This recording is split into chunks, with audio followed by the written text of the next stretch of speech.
mày chán Chán ơi đủ đã chán mau chán đây cả đi mà tình nguyện mà có tôi em mà mấy như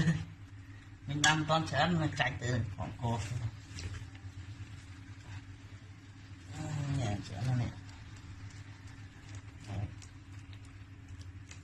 lơ cho một cạnh mà cọp mà đã cho không bị ấu ạ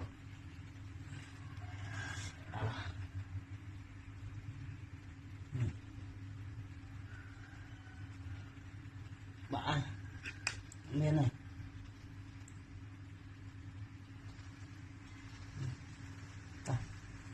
ok đủ bái đủ đã chán ạ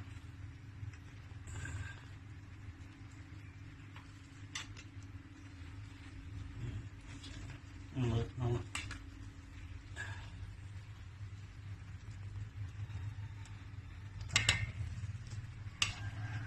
đấy